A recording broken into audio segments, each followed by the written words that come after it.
Hello and welcome to a new episode. I am Brian, the Unskilled Commander, and this is Deck Break It Down. Doo doo doo doo doo doo.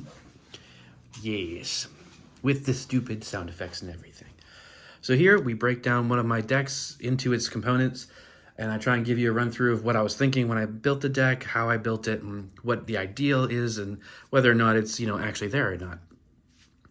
So let's start off with the obvious stuff. We've got lands. Oh, well, first of all, sorry. The deck in question is my mill deck, Bruvac the Granquillant. A 3-drop for a 1/4. If an opponent would mill one or more cards, they mill twice that many cards instead. So the fact that he's only a 3-drop means you can get him out pretty early, like turn 2 or 3 at the latest, ideally. Well, if you can't play him on turn 3, then you shouldn't have taken that opening hand. But you can play him like, turn 2 or 3, and then just start dumping every mill spell you have and trying to target someone. Now, of course, with mill, it can be tricky. I have a lot of cards in here that hit opponents, so ideally you want to run through those because you want to mill everybody. You will, of course, make enemies of everyone, but as soon as you say you're playing mill, they're all targeting you anyway. Unless it's a grave recursion deck and they want you to mill them, you're going to get hit. But if you target one person specifically, that's the smart way of doing it because, you'll mill them out faster. But then, of course, that person will target you hard, and then everyone else will see just how much you're doing and also target you. So it's kind of like there's no real way to do this unless you just do it super fast, which this deck is trying to get there. It's not there yet. We have 36 lands. Now, obviously, this is a mono blue deck, but I do have Terramorphic, Evolving Wilds, and Mirrored Landscape. I'm doing that in my monocolored decks as sort of like an experiment for the deck thinning aspect of it, because you're still going to get the card you need, the land, but it takes away, an extra 3 cards out of the 36, sort of, but they're there. I don't know. It's one of those, like, is it worth it? Is it not worth it? Should I just put a normal land in there? Whatever. Also, they're all snow-covered islands, which I will explain why when we get to the creatures. So let's go ahead and do the creatures.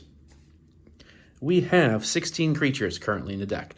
Rune Crab is a go-to, and he is, like, always MVP. Whenever a land enters the battlefield under your control, each opponent mills 3 cards. So hopefully you're milling everybody 3 cards every turn as long as you're getting your land drops. Hedron Crab, similar, but it's a targeted one person does 3, so you have to focus that. And then Iceberg Cancris, also a crab. Whenever another snow permanent enters the battlefield under your control, you may have target player put the top 2 cards of the library in your graveyard. Same thing, so all of my lands are snow permanents, so that way if he's out, every land is hitting just like with these guys. I don't have any other snow permanents other than lands, but basically as long as you're hitting a land drop every turn or almost every turn, he's doing, some damage. Platinum Angel probably shouldn't be there if I'm trying to make this deck any kind of competitive level, but I like it. It's a nice little stall for a second. I mean, it's not indestructible or hexproof or anything, so people can certainly target it and get rid of it. And it's a 7-drop, flying 4/4, but you can't lose the game, and your opponents can't win the game.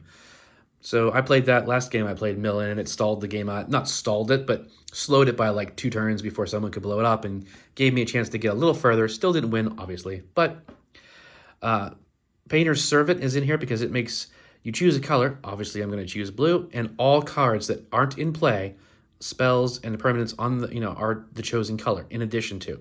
So that means everybody. So every single card in everyone's deck now becomes blue. And that comes into effect whenever we get to the Sphinx. Is he in here? Or is he not a creature? Well, there's a reason. There's also another card that works with him. There's like 2 or 3. Grind Clock or Grind something. We'll get to it. There's a reason. So keep that in mind. I'll explain it in a second. And then everything else is either trying to get me cards, get me mana, or does some sort of milling, obviously.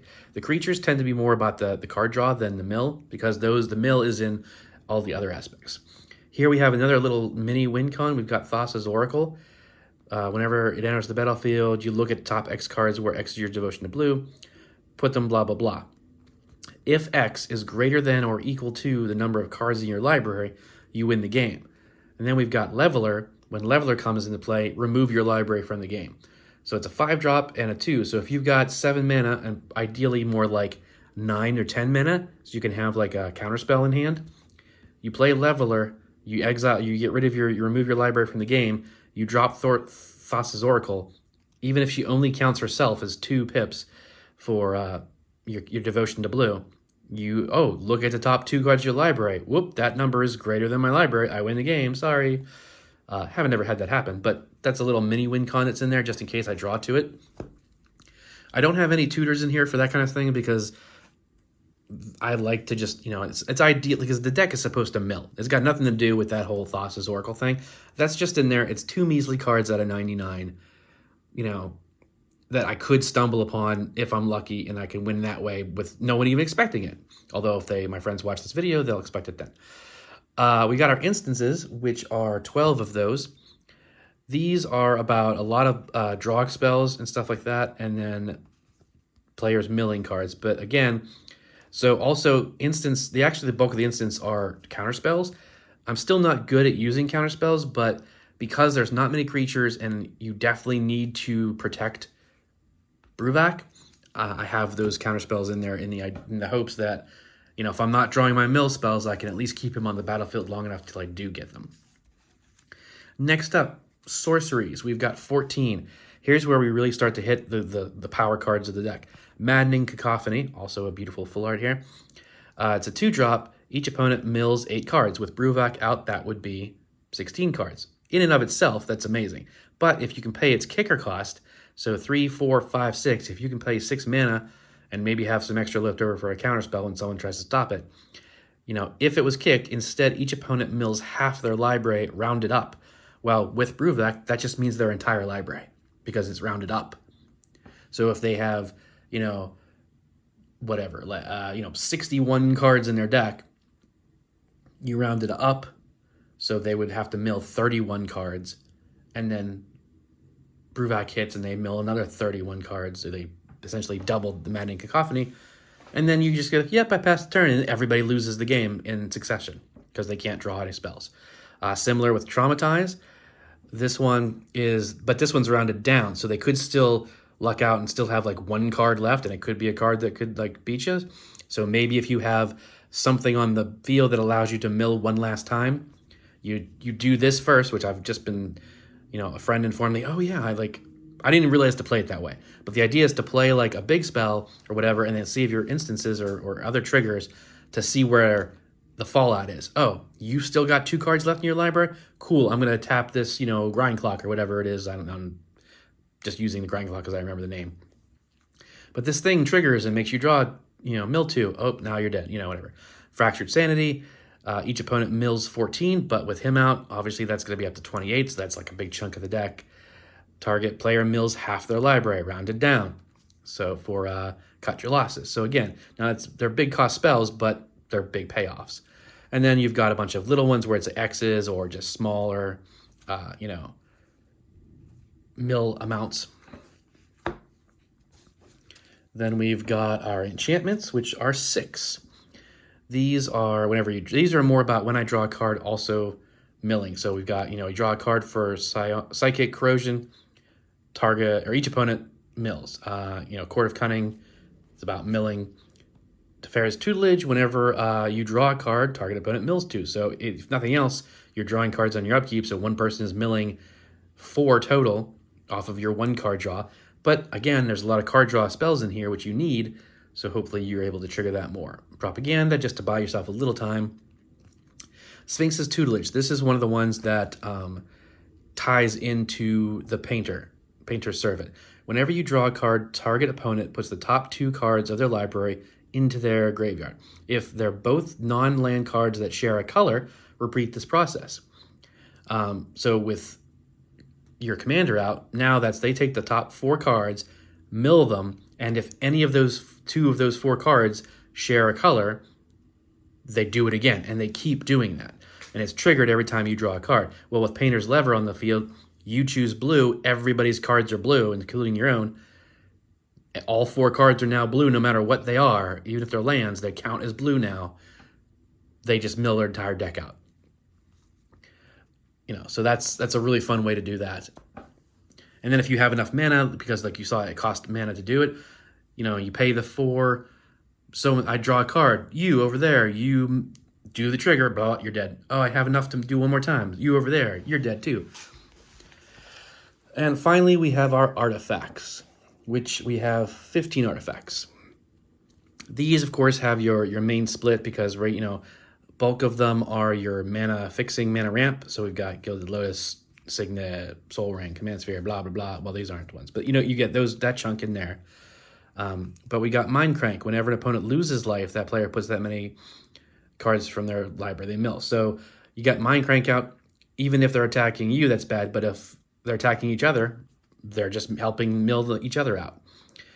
Codex Shredder, this is probably the one I was thinking of. So you have this on the field, and you do one of those maddening cacophonies or something that rounds down. Well, that one rounds up, but you get the idea. You the one that rounds down, someone still has a couple cards left. Oh, cool, I tap Codex Shredder. You mill with my commander out, you mill 2 cards. Oh, now you're topped out. Now you're out of anything. Grindstone, which is what I kept saying. Again, similar thing. You pay 3 and tap it. Put the top 2 cards of target player's library into that player's graveyard. If they both share at least 1 color, repeat the process. So that's similar to tying in with the Sphinx. And then Grindstone, scare myself, I thought I had to do the same. Grind Clock, you put a counter on it, and then you can tap it to make people mill equal to the number of counters on it. So there's ways, to play 5, tap this, put top X. So it's about, the big spells to get the bulk of their libraries gone, and then these little artifact triggering abilities to finish milling them out, hopefully. So that's the gist of it. Again, not optimized. I should probably go online and try and see what other people have done and see what kind of major bomb cards or impressive synergies there are to help Bruvac. I'm sure there are, because I know he's a relatively popular, or at least was a relatively popular commander for a while there when he came out. But I'm pretty happy with how I've built it so far. I have bought cards for this deck and stuff, but like Maddening Cacophony and whatnot. But it's, like I said, it's still not optimized, but it can do pretty well. Like there's been, it doesn't win as often as I would like because it just gets immediate hate when you sit down with it. And as soon as you start milling, everyone's like, nope, can't do this. So they start swinging. And if I don't have a lot of creatures and no flying and blah, blah, blah, you can die pretty quick. But there's been times where I've gotten through 2 turns and I've milled all of my opponents for 20 cards each, So while, I don't win the game, but I certainly smacked them around a bit in terms of hurting their gameplay, which is the same as doing 20 damage, honestly, depending on how a game works. So I'm happy with it. It's one of my favorites. It's one of the ones I like and I will definitely keep and continue to upgrade. But that is Bruvac broken down. What do you think? Any cards in there that you like, that you want to put in your decks, or any cards you have that you think, oh, Brian, you've got to put this in your Bruvac deck. It's incredible. Take that other card out. This is way better. Let me know in the comments. I hope you check out some of my other videos, some of my shorts, and some of my, other small, quick videos and the main gameplay ones. And maybe if you're so inclined, go ahead and hit the old subscribe button. I would appreciate it. I'm trying not to do the whole begging thing that everyone does in their videos. So I will probably just mention it on these small videos in my shorts, and I won't say it on the main Unskilled Commander play game, main show on the channel, the hour and a half long episodes. But these little ones, I think I might mention a little bit just because, there is, there's a goal to this channel, and to get get enough subscribers, a few hundred, maybe close to 1,000, so that I can do charity streams for my Extra Life campaign and actually raise a little bit of extra money. That's the main goal of this channel, other than actually just getting better at Magic. But anyway, that's the Bruvac, that's the deck, that's the channel, that's me. I'll see you guys next time.